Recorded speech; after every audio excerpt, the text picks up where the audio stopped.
क्या हो कि अगर आज की वीडियो की शुरुआत में एक शब्द से करूं, एक शब्द जो कथानक की तरह गढ़ा जाता है मोदी जी के लिए गोदी मीडिया में, वो शब्द है मास्टर स्ट्रोक। जी हां, लेकिन आज ये मास्टर स्ट्रोक शब्द का प्रयोग मैं करना चाहूंगा देश के नेता प्रतिपक्ष यानी कि राहुल गांधी और उनके असली सेनापति के लिए यानी कि पवन खेरा। पवन खेरा की मास्टर स्ट्रोक की वजह से आज की तारीख में साहब के लाडले यानी कि हिमंता बिस्वा शर्मा का एक बड़ा सपना टूट चुका है। अब आप कहेंगे कौन सा सपना? हैट्रिक का सपना, तीसरी बार मुख्यमंत्री बनने का सपना। और निश्चित तौर पर जब मैं ये कह रहा हूं तो डंके की चोट पे कह रहा हूं। इसके अलावा आज की तारीख में पवन खेरा को एक बड़ी राहत मिली हाई कोर्ट से, और मेरी कई लोगों से बातचीत हुई, तमाम वकीलों से भी, जो लोग उस टीम में शामिल थे जो पवन खेरा की पैरवी कर रहे थे। हालांकि मैं ये बात खुले तौर पे कह देना चाहता हूं कि आज की तारीख में मैंने पवन खेरा से बात करने की बहुत ज्यादा कोशिश करी, लेकिन मेरी बात नहीं हो पाई। उनका नंबर अभी तक स्विच ऑफ आ रहा है। इसके आगे बढ़ते हैं और आज जरा उन स्थितियों को समझते हैं कि कैसे राहुल गांधी के सपने को पूरा करने के लिए पवन खेरा ने अपनी जिंदगी का एक बड़ा जोखिम उठा लिया। नमस्कार, मैं स्वप्निल और आप मुद्दा देख रहे हैं। दोस्तों आगे बढ़ें उससे पहले वही छोटी सी अपील। मुद्दा इन दिनों एक गंभीर आर्थिक संकट से जूझ रहा है। एक तरफ हमारे मेन बैंक अकाउंट्स बीते लंबे समय से फ्रीज चल रहे हैं, तो दूसरी तरफ हमारे 2.5 साल पुराने चैनल को हमसे लंबे समय तक छीन कर रखा गया था। कई लोग कहते हैं कि 2.5 साल से आगे क्यों नहीं बढ़ रहा है। भाई 2.5 साल पुराना चैनल था, 2.5 साल बाद छीन लिया गया, डिलीट कर दिया गया, लिहाजा उसमें हम हेराफेरी कैसे कर सकते हैं।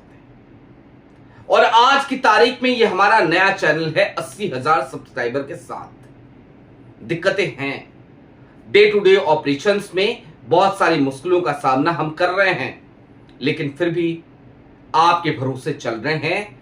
उम्मीद है कि आप सपोर्ट करोगे तो हमारी बेबाकी बरकरार रहेगी। लिहाजा गुजारिश है, यदि आप चाहें तो स्क्रीन पर दिख रहे क्यूआर कोड या फिर के नीचे दिख रहे यूपीआई नंबर्स के जरिए मुद्दा की छोटी छोटी मदद जरूर कीजिएगा। अब आगे बढ़ते हैं और जरा समझने की कोशिश करते हैं कि हुआ क्या। कल की तारीख में पवन खेरा ने तेलंगाना हाई कोर्ट का दरवाजा खटखटाया था और कहा था कि मुझे अग्रिम जमानत चाहिए। लेकिन जब दरवाजा खटखटाया तो एक आधार कार्ड की वजह से थोड़ी सी दिक्कतें हो गई। आधार कार्ड था कोटा नीलिमा का, उनकी धर्मपत्नी, और वो आधार कार्ड दिल्ली का एड्रेस दिखा रहा था। इस पे हंगामा कट गया, जबकि कोटा नीलिमा तेलंगाना की रहने वाली हैं, हैदराबाद के बंजारा हिल्स में रहती हैं, उनका आधार कार्ड वहीं का है। फिर कोर्ट ने अपना फैसला आज की तारीख के लिए सुरक्षित रख लिया था और आज की तारीख में तेलंगाना हाई कोर्ट से फैसला आता है, पवन खेरा के पक्ष में आता है और उनको 1 हफ्ते की अंतरिम जमानत मिल जाती है, अग्रिम जमानत मिल जाती है। और ये कहा जाता है कि आप 1 हफ्ते तक जो संबंधित कोर्ट है वहां पर जाइए, जाकर के अपनी बात रख लीजिए। निश्चित तौर पर अगले 1 हफ्ते असम पुलिस की औकात अब नहीं है कि वो जाकर के पवन खेरा को गिरफ्तार करे। लेकिन मामला इतना सरल नहीं है। ये गिरफ्तारी के पीछे हिमंता बिस्वा शर्मा क्यों पड़े हुए थे? क्यों बार बार ये कह रहे थे अपनी भाषाई मर्यादा को छोड़ते हुए कि हम पवन खेरा को पवन पेड़ा बनाएंगे? क्यों कह रहे थे? मैं पे.लू.गा क्यों कह रहे थे ये बातें? ये बौखलाहट थी। किस बात की थी जरा आप वो समझिए। और इसीलिए हमने आज की तारीख में ये कहा आपसे कि ये पवन खेरा का मास्टर स्ट्रोक है। दोस्तों, अगर उन सबूतों में कुछ भी नहीं था, उन दस्तावेजों में कुछ भी नहीं था, तो ये बौखलाहट पवन खेरा ने जो इल्जाम लगाया उसके बाद हेमंता की हमको देखने को नहीं मिलती। हेमंता बिस्वा शर्मा जिस तरीके की बौखलाहट में नजर आए, जिस तरीके से पवन खेरा से लेकर के वो लगातार मल्लिकार्जुन खड़गे तक अपनी भाषाई मर्यादा को छोड़ते हुए नजर आए, राहुल गांधी को अनाप शनाप बोलते हुए नजर आए, ये तमाम बातें इस बात की तस्दीक करती हैं कि कहीं ना कहीं दाल में कुछ ना कुछ काला है, या फिर कि शायद पूरी की पूरी दाल ही काली है। अब इससे आगे बढ़िए। अभिषेक मनु सिंघवी कांग्रेस के धाकड़ वकील, तेलंगाना से इस बार फिर राज्यसभा सांसद है वो कांग्रेस के कोटे से। उन्होंने ऑनलाइन उपलब्ध होकर पवन खेरा के लिए वकालत करी। क्या कहा उन्होंने इस फैसले के बाद, जरा उसको एक बार सुन लीजिए आप। उसके बाद जरा आगे इस बात की समीक्षा करेंगे कि आखिरकार हेमंता की हैट्रिक कैसे रुक गई है, क्यों रुक गई है। भाजपा जीत भी जाए, ज्ञानेशादेश आ भी जाए, तो भी हेमंता मुख्यमंत्री क्यों नहीं रह पाएंगे। जरा लेकिन पहले अभिषेक मनु सिंघवी को सुनिए। मैं अलग अलग नहीं बोलूंगा, एक साथ ही है सर। मुझे, अरे भैया इन्होंने इसलिए कहा ना, मुझे हर्ष है कि पवन जी को राहत मिली है। ये पूरी तरह से झूठा केस है। माननीय उच्च न्यायालय ने सही रूप से सुन के हमको कल विस्तृत रूप से ये हमको आंतरिक आदेश दिया है। मैं आशा और विश्वास करता हूं कि इस प्रकार की प्रतिशोध की राजनीति, इस प्रकार की दबाव की राजनीति बंद हो। हमें पूरी तरह से विश्वास है कि कानून में हम सही हैं। 100 व्यक्तियों का निजामुद्दीन में आना जैसे कोई घोर आतंकवादी घूम रहा है, बिल्कुल निराधार चीज है, गलत चीज है। जिस प्रकार के ऑफेंसेस बनाए हैं, सिर्फ एक आर्मी को नहीं भेजा गया, लेकिन जो दोष बनाए गए हैं, प्रावधान बनाए गए हैं, वो बिल्कुल लागू नहीं है। हर प्रकार के प्रावधान डाल दिए हैं। और सबसे अहम मुद्दा कि अगर आपका कोई मानहानि हुई है सोच की, छवि की, तो उसके लिए आप तहकीकात कर सकते हैं। अरेस्ट का, गिरफ्तारी का मुद्दा ही कहां से उठता है?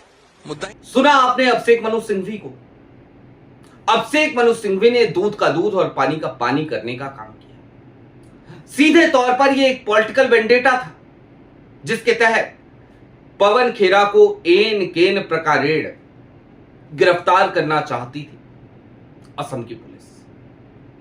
लेकिन पवन खेरा गिरफ्तार क्यों नहीं हुए, यह एक बड़ी पहेली अभी तक है।